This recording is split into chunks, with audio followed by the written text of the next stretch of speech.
Welcome to another episode of China Update, where I provide you guys with the most up-to-date political, economic and geostrategic analysis on the world's number 2 economy. My name is Tony. Let's jump in. Okay, happy Friday everybody. A quick story before we move into the main developments for today's video. Yesterday, Thursday, Chief Executive John Lee announced that the Hong Kong Special Administrative Region will stop requiring people infected with COVID to isolate. With this move, it leaves just mask mandates as the only major curb left from the city's so-called zero COVID days.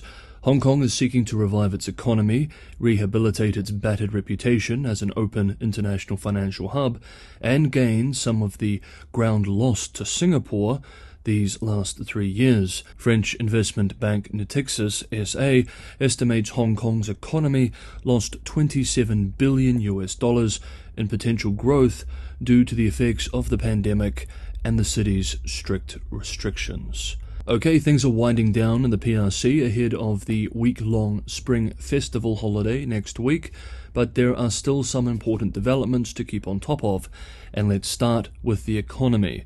In what could be a highly consequential decision for the concerning state of local government financing generally, and the latest signs of financial stress on local government financing vehicles specifically, 2 Shanghai courts have threatened to take action against a large local government financing vehicle in the southern province of Yunnan for defying a court order to repay 330 million RMB, approximately $50 million in debt. We remember that local government financing vehicles are common tools local governments use to fund primarily infrastructure, which have grown in recent years, with Kunming Land Development Investment and Management Co. Limited, the local government financing vehicle, now subject to enforcement. Possible actions available to the court include seizing assets. This is a big deal. Quote, "Since China's real estate industry descended into a debt and confidence crisis in 2021, analysts and market insiders have grown more concerned about the contagion risks posed by local government financing vehicles. The debts of these companies are technically their own and are not reported on the books of the local governments that own them. However, the creditworthiness of local government financing vehicles rests largely on an implicit guarantee that their local government owners will repay their debts if they fail to do so." End quote. As we explored thoroughly last year, however, many local governments are themselves under tremendous financial strain, especially with the collapse of land sales in 2022, which we learned this week fell over 50% last year in terms of value. According to Chinese credit agency China Chengxin, Kunming Land Development is highly leveraged, with 1.8 billion yuan in bonds maturing over the next 12 months. And last year, it reported a net loss attributable to shareholders. Analysts with TF Securities Co. Limited believe that local governments will not likely let local government financing vehicles default due to the devastating effect it would have on their own financing efforts. However, Guotai Junan Securities Co-analysts, in a note this week, warned that local governments may turn to forced restructuring. Indeed, we have already seen this in some examples over the last few months. But this itself would also undermine confidence, albeit to a lesser degree than a default would, and increase borrowing costs at a time when local governments can least afford them. Next up, economists surveyed by Bloomberg this week have raised their economic growth forecasts for China for the next 2 years. As we can see here, according to the median estimate in a Bloomberg survey of economists, China is now forecast to expand 5.1% in 2023 and 5% in 2024. We note that 5.5% was Beijing's target for last year, which it missed.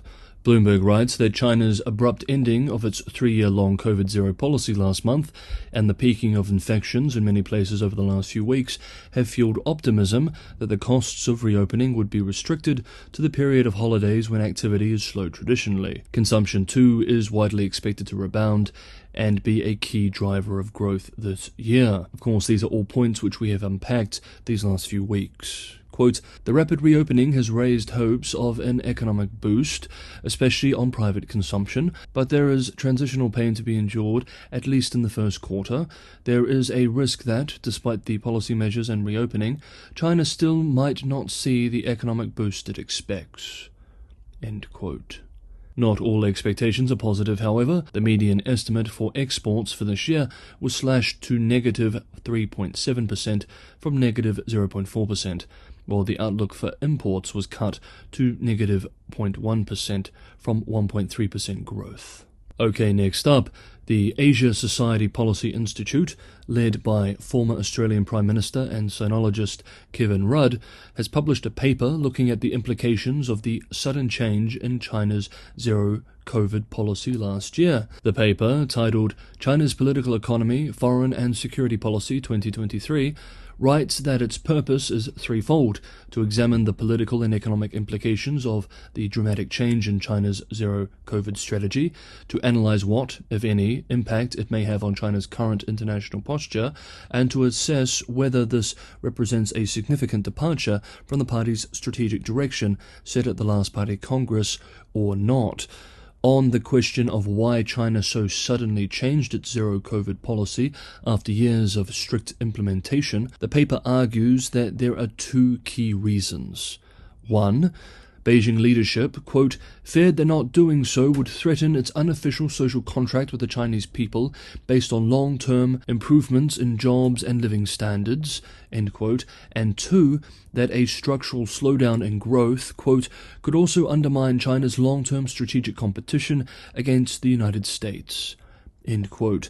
Some commentators have argued that another possible cause was that under Omicron, zero-COVID was failing as a policy and risking serious social and political disturbances. The paper also concludes that the policy U-turn, quote, dented Xi Jinping's political armor for the medium term, end quote, but that, quote, these policy errors remain manageable within Chinese elite politics, where Xi still controls the hard levers of power. End quote. The paper then looks forward to 2023. It is the following which is especially important for those, notably in financial institutions, who believe that Xi is retreating from his leftward policies of the last 10 years or so and returning China to a more Deng-like reform-era road.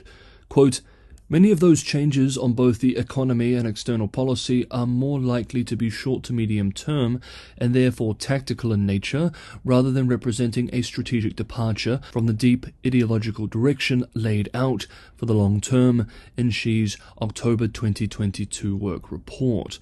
While these changes to current economic and foreign policy settings are significant in their own right, there is no evidence to date that Xi Jinping's ideological fundamentals have changed. End quote. Finally, the paper also identifies, quote, 4 sets of unforced errors Xi is responsible for, end quote. 1. A too radical ideological departure from Deng's successful growth model of the past, thereby undermining business confidence and economic growth. 2. A failure to prepare earlier for the COVID policy U-turn for fear that it might disrupt the domestic political messaging of the 20th Party Congress. 3. Being politically captured by Putin in February 2022 with the Ukraine invasion, despite the potential damage to China's long-term strategic interests in Europe. And 4. Unleashing 6 years of wolf warrior diplomacy in a conscious departure from Beijing's traditional, more patient approach. Quote, previous diplomacy had painstakingly carved out a more benign global image for China over many decades. Xi's critics see this as part of a much deeper strategic error on his part in openly confronting the United States and its allies far too early and without sufficient preparation. End quote. Okay, that is today's episode of China Update. Thank you so much, everybody, for watching. If you enjoyed the episode, don't forget to hit that like button. And as always, anyone who can go that extra mile and help keep this channel sustainable, Patreon and Buy Me a Coffee links are in the description below. This is a tremendous help for me making these videos. Wherever you are, I hope you're having a wonderful day, and I will see you all tomorrow.